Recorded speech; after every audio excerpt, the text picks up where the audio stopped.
Hi, new Viva pet owner. We are so grateful that you found a dog that is perfect for you and a great part of your team. And we thought we would take a little bit of time to give you a few tips on where the dogs come from, the life that they've had before you got them, and how to integrate them into your home so that you really have a pet that you can love.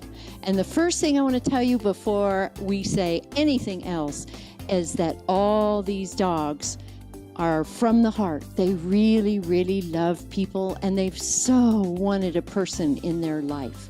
So let's get started right away and share with you how they get to us in the first place. And I want to introduce you to Charlie, because Charlie is one of my favorite people in the organization. It's a huge organization, I have to tell you, because it takes a lot of us to get all this done for you. But he has been out with the dogs right from the very beginning. He sees them as soon as they come in, and he is a very special person, and I'm very grateful that we have him. So here's Charlie. Hello, I'm Charlie, and I run the VIVA Rescue of San Felipe. We get dogs from the Americans and the local people. Sometimes dogs are just dropped off. Sometimes they come by and they ask us if we'll take the dogs, knowing that if we don't, the next stop for that dog will be the desert, or they'll drop it off downtown and become a feral dog downtown.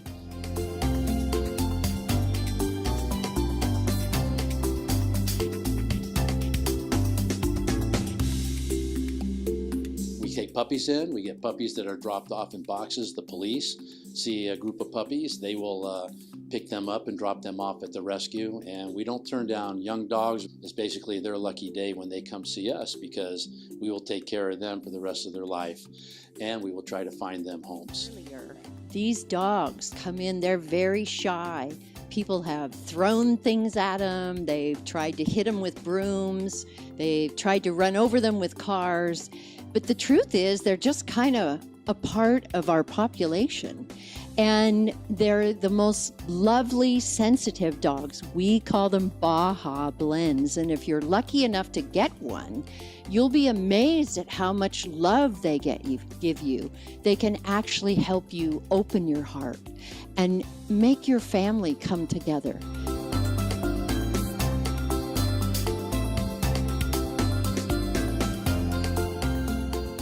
All our dogs, before they're adopted, they have a passport, they have shots, a record of all their shots and any problems that they had. They have a picture on the passport. And when a dog is adopted out by Viva, a person has 2 weeks, and if it doesn't work out, they get their money back. And if it ever doesn't work out, we always take the dog back. I work with the older dogs, the ones who have been with us for a little while. Because, you know, the puppies are so much easier. They respond so quickly, and they learn so fast. But the older dogs have been around a little longer, and they're much, much shyer. So even if you have a puppy or you get an older dog, whether it's from us, if it's from us, probably Charlie and I have touched them in some way.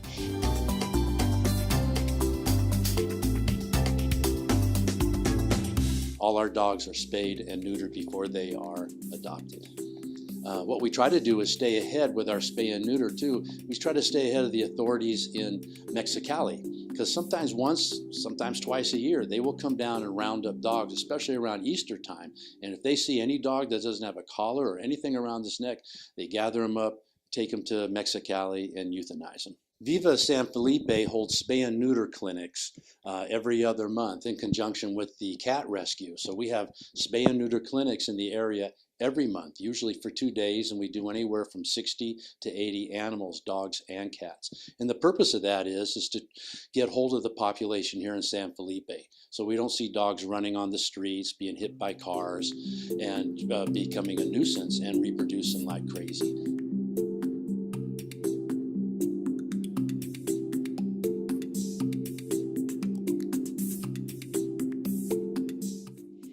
The major thing that I do with them is to make sure that they are heavily praised.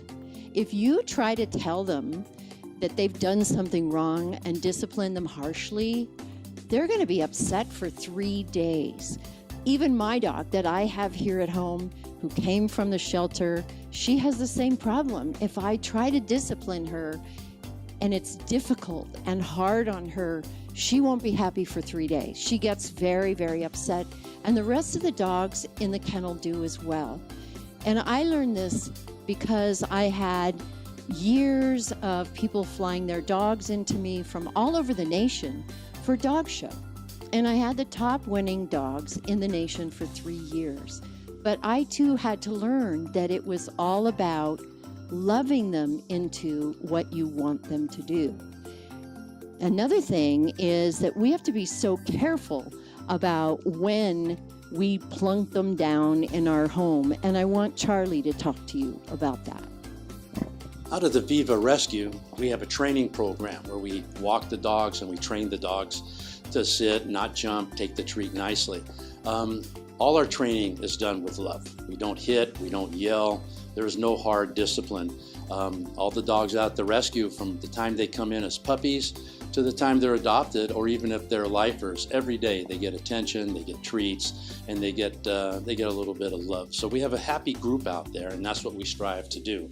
What we also try to do is, before dogs go to some place to be adopted, we try to take the candidates, we put them in a foster home and see how they do in a house and react to other dogs in a different environment and different stimulus, which is way different than being in a pen with maybe 8 or 10 dogs. And I say pen, I should clarify, that's more like a run. Some of our runs are 30, 40, 50 feet long by 30 feet wide. There's no dogs, unless they're sick, that are in small 10 by 10 pens. And our dogs out there are allowed to be dogs. And we try to mix and match and put dogs together that work so that they're socialized and happy dogs and have good habits. And when we see bad habits, we try to recognize them and break them of their bad habit.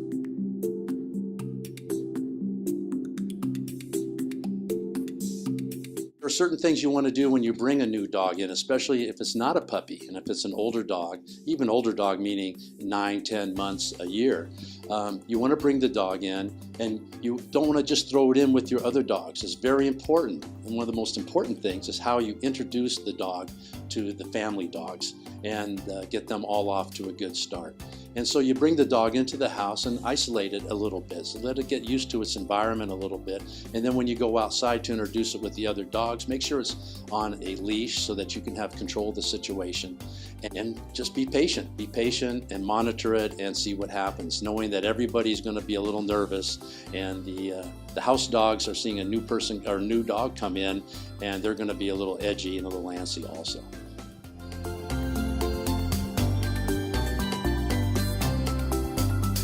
Unless the dogs are big size, maybe 35, 40 pounds, I never use a choke chain. And you shouldn't have to either if it's one that we've trained at the kennel, because they already know exactly what they're supposed to do. When you stop, they'll sit down, have a loose lead, and you'll find out that they sit right next to you or they walk right next to you. You don't need to be tugging on them and pulling them tight, because that will really confuse them. They'll think they're doing something wrong.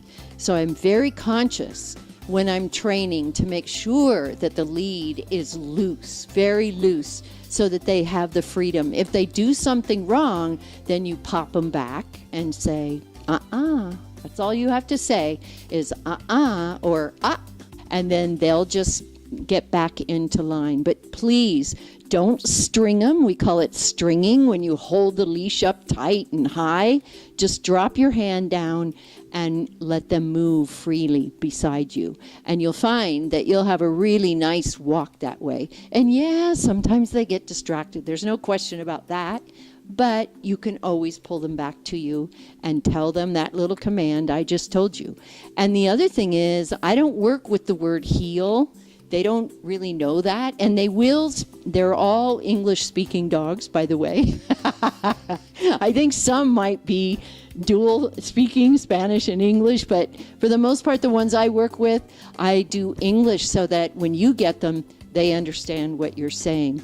And I tell them when I'm starting to take the walk, let's go. That's all I say, let's go.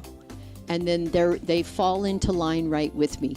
and I don't have to repeat it at all. The worst thing that you can do is have them walking next to you and nag them. But they love it if you sing them a song or tell them how wonderful they are. So keep that lead loose and just walk them gently along beside you, and I think you're going to have an awesome walk.